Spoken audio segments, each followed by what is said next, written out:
भाई को 100 रुपये खर्चा करूं। और वह कुम्हार वहाँ से चला गया। जाने के बाद उसने अपने घट आदि मटके बेच लिए, और बेचने के बाद जब वो पुनः लौट करके आने लगा तो दूसरा एक व्यक्ति मिला। उसने कहा, क्यों भाई, ये पत्थर तुम मुझे बेचोगे? अब वो कुम्हार सोचने लगा, कुछ ना कुछ पत्थर में रहस्य तो है, क्योंकि पहले उस व्यक्ति ने इसको खरीदने की बात की, उसने तो खरीदने की बात करी। तो कहना, हाँ मैं बेचूंगा, किंतु इसकी कीमत 1000 रुपये है। उस व्यक्ति ने सोचा, मात्र 1000 रुपये में पत्थर दे रहा है? अरे ये तो वो कोहिनूर हीरा है, जिस पत्थर को सही तराशा जाए तो लाखों रुपए की कीमत में बिकने वाला ये पत्थर है। तो उसने क्या किया, 1000 रुपये दिया और वह पत्थर लेकर के आ गया। पत्थर ले लिया। इधर कुमार भी बड़ा खुश हुआ कि आज तो बड़ा शुभ दिन है कि 1000 रुपये की मुझे इनकम हो गई।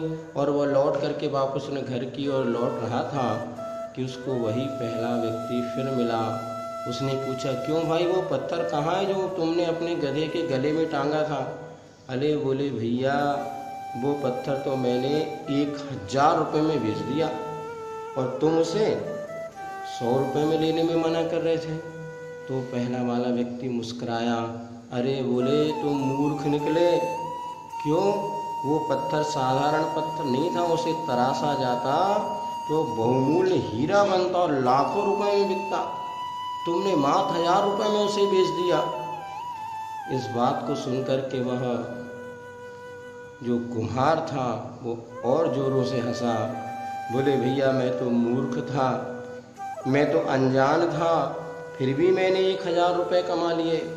और तुम तो समझदार थे, तुम तो ज्ञानी थे, तुम तो जोहरी थे, जानते थे, फिर भी तुमने मात्र थोड़े से लोभ के चक्कर में और वह लाखों का पत्थर गंवा दिया। मैं तो मूर्ख था, तुम कौन थे? महामूर्ख। वास्तव में उस व्यक्ति को समझ में आया कि मैं तो मूर्ख, ये तो मूर्ख ही निकला, फिर भी इसने 1000 कमा लिया और मैं तो इससे बड़ा महामूर्ख। थोड़े से लोभ के कारण मैंने वह पत्थर यूं ही छोड़ दिया। वास्तव में यह कथा हमारे जीवन को संबोधित करती है कि आज हमने भी अपने बच्चों का जो उज्जवल भविष्य है, थोड़ी सी ख्याति पूजा लाभ के लिए वह कौड़ी के मोल बेच दिया। जो हमारे बच्चों का जीवन अनमोल और भविष्य बहुत उज्जवल बन सकता था, किंतु मात्र हमने प्रदर्शन के लिए कि हम इस समाज में दिखाना चाहते हैं, हम वो संपन्न व्यक्ति हैं कि हम अपने बच्चों को ऊंचे से ऊंचे स्कूल में डाल सकते हैं, हम वो संपन्न व्यक्ति हैं, हम अपने बच्चों को अंग्रेजी माध्यम में पढ़ाएंगे तो हमारी संपन्नता प्रदर्शित होगी। यदि हमने अपने बच्चों को हिंदी माध्यम में पढ़ा दिया तो हमारी संपन्नता व्यक्तिकरण नहीं होगी। आज समाज के बीच में रह करके हम मात्र अपने मान सम्मान की पुष्टि के लिए, मात्र ये दिखावे के लिए कि हम अमीर हैं, इसलिए हमारे बच्चे हिंदी स्कूल में नहीं, हमारे बच्चे तो अंग्रेजी माध्यम के स्कूल में पढ़ेंगे जहाँ अच्छी मोटी फीस लगती हो। अरे यहाँ तो 100 रुपये महीने में पढ़ाई हो जाएगी, हम तो वहाँ बच्चों को पढ़ाते हैं जहाँ 5000 रुपये प्रति माह फीस लगती है। बस हमारा ये कहना, थोड़ी सी अपने लोभ में, थोड़ी सी मान सम्मान, थोड़ी सी समाज में अपनी पोजीशन प्रदर्शन करने के लिए आपने अपने बच्चों को जीवन किस तरह से गंवा दिया, कहाँ उसका उज्जवल भविष्य बन सकता था, किंतु वह भविष्य यूं ही चला गया। वास्तव में ये हम बहुत पुण्यशाली हैं कि हमारे माता पिता गरीब थे, कम पैसा उनके पास था, तो उन्होंने हमारे भविष्य के विषय में सोचा और सरकारी स्कूलों में, अच्छा हिंदी माध्यम के स्कूल में डाल दिया। तो आज कम से कम हमारे संस्कार बचे हैं और आज हम हिंदी भाषा के माध्यम से आज जो व्यापार कर रहे हैं, आज देखो दुनिया भर में, आपको जैसे कल हमने बताया था कि मात्र 4 ही देश, 195 देशों में, इंग्लैंड, न्यूजीलैंड, ऑस्ट्रेलिया, अमेरिका और दक्षिण कनाडा का भी आधा हिस्सा मात्र यहाँ पर ही अंग्रेजी बोली जाती है। शेष देशों में अपनी अपनी भाषा में ही काम होता है। और जितने भी उन्नत देश हैं उन्होंने अपनी भाषा में ही व्यापार आदि को वृद्धिगत किया।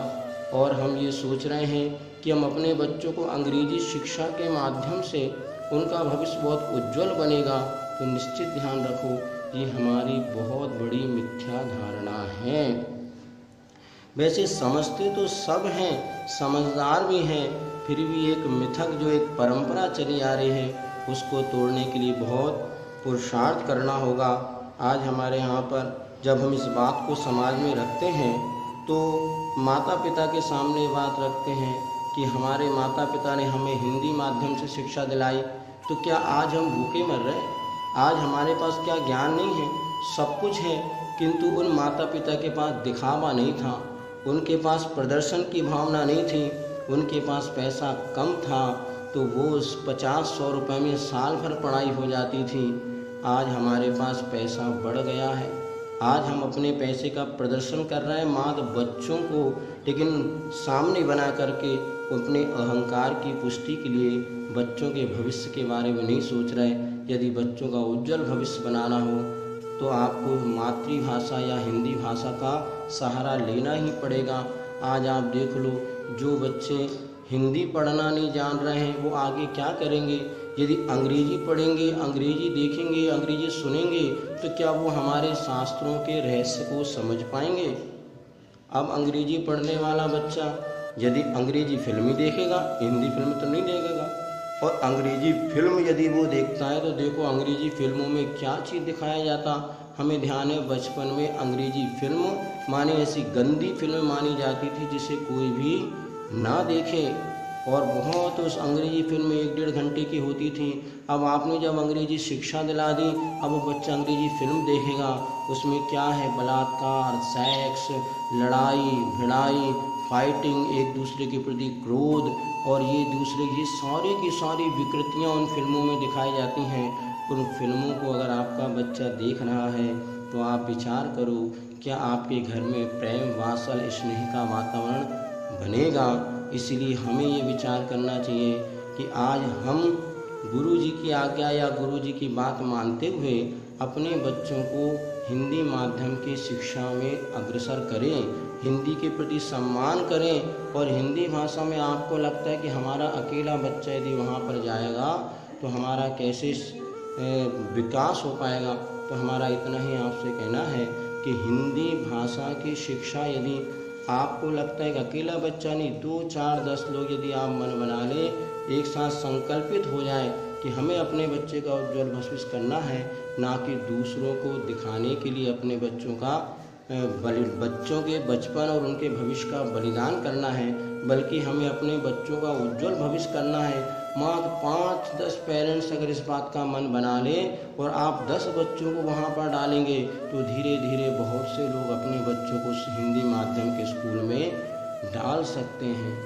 लेकिन बात यह है कि पुरुष तो फिर भी बात मान लें, किंतु महिलाओं को ये बात गले तो उतर रही है, किंतु उनको मानने में बहुत कठिनाई हो रही है।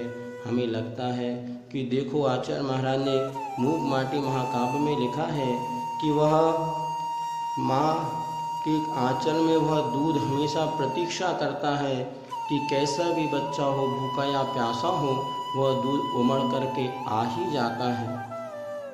और वह माँ जिसको करुणा का सागर कही जाती है, वह माँ जिसके भीतर प्रेम और वात्सल का झरना निरंतर बहता है, वह माँ जो कि अपनापन सबको बांटती है।